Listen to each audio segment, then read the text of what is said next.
Hello, my name's Kelly Flynn and welcome back to my podcast where we go back in time speaking to legendary DJs about the 90s rave scene, where not only did it bring electric and energy to that generation, but it made everyone see music through different eyes and feel it in their heart and soul.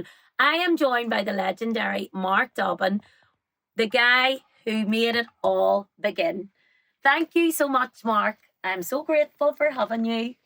Hi, Kelly. I just want you to share with everyone where it all began. Where did it all begin, Mark?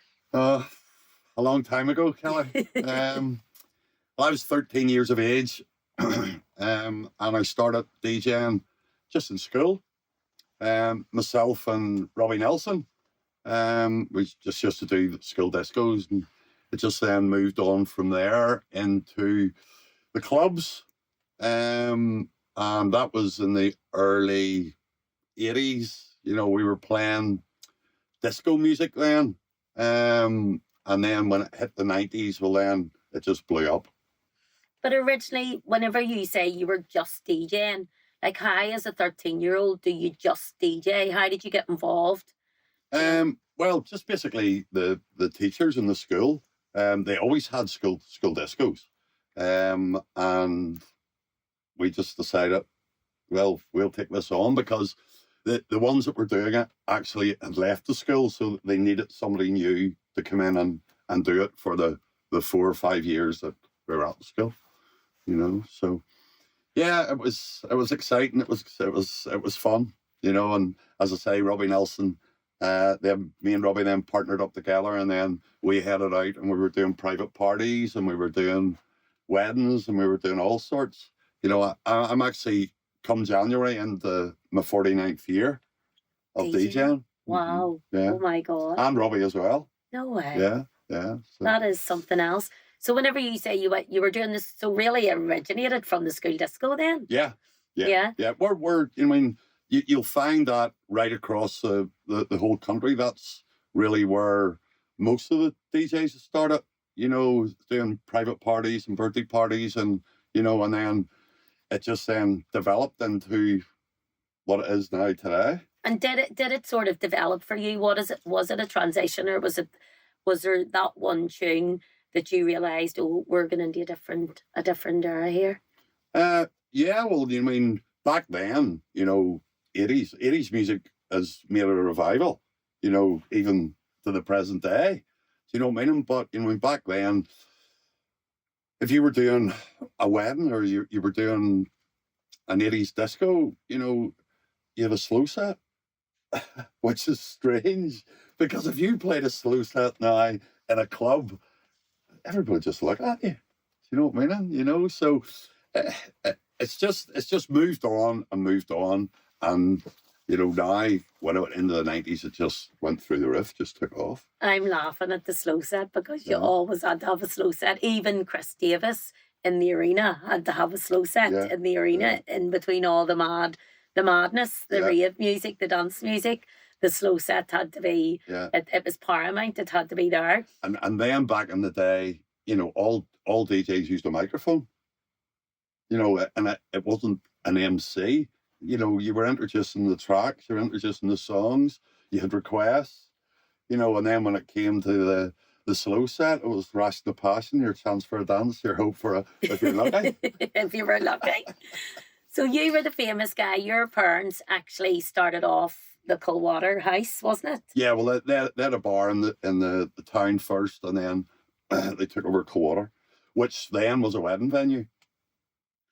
So it was. And absolutely amazing. How long did you have Coldwater House for?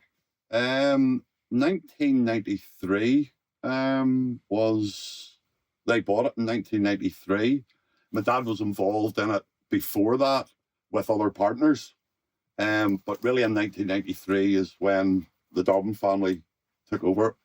You know, and Dobbin family being yourself, your brother Cleve, and your mother and father, which are legendary, obviously, because, you know, that when I interviewed Chris Davis, he was saying that he just so looked up to Cleve and whatever. And if you think about it, really, the fact is that you started a revolution really here in Larne, and were the home record shop for a lot of the DJs leaving here. Yeah. Well, I mean, as I say, I mean, Larne is the DJ capital of Northern Ireland. It really is. But I have to laugh at that, But yes, we opened the record shop in 1988.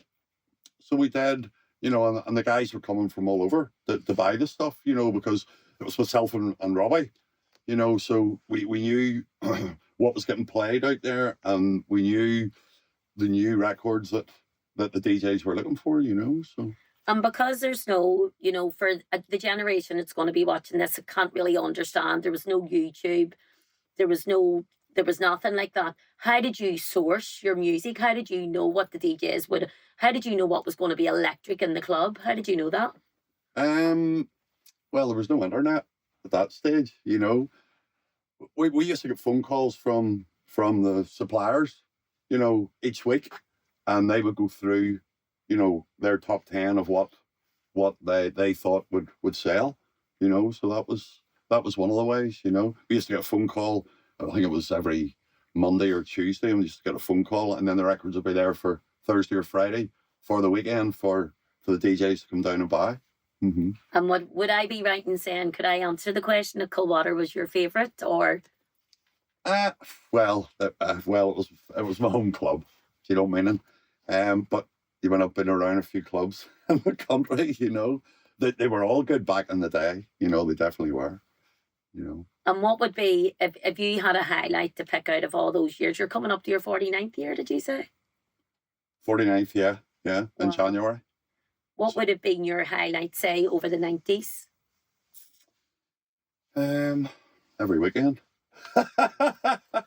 We just lived for the weekend, and it has always been that.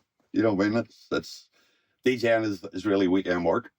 But I just can't wait for the weekend to come around again. So when did Coldwater close? What year did Coldwater close? Coldwater closed in 1996. So the good 3 years running with the capacity was full to capacity every weekend. Full of capacity on a Friday and Saturday. Yeah. Friday and Saturday. Mm-hmm. Yeah. Oh my God. But before Coldwater, I took over the Met Arena in 1990. So I had 3 good years in the arena in Armagh. Oh wow. And then obviously whenever my parents bought Coldwater, I had to leave the arena to come to look after Coldwater. So Donald Gorman, a great friend of mine, who owned the Met Arena, he said to me, Mark, he says, I don't want you to leave. And I said, well, Donald, I have to. You don't mean? He says, well, you need to get me a DJ that's going to do the job for him. So that's where Robbie then came in 1993. And he was the new resident of the Met Arena. Absolutely amazing. Mm-hmm. And Chris Davis was a resident there for a while as well. When Coldwater closed, Donald, who owned the Met Arena, he got wind of Coldwater closing, and he rang me up. He says, Mark, I will need you back down here. So that's when I went back down. That was 97, and then I was there right until the Met Arena closed.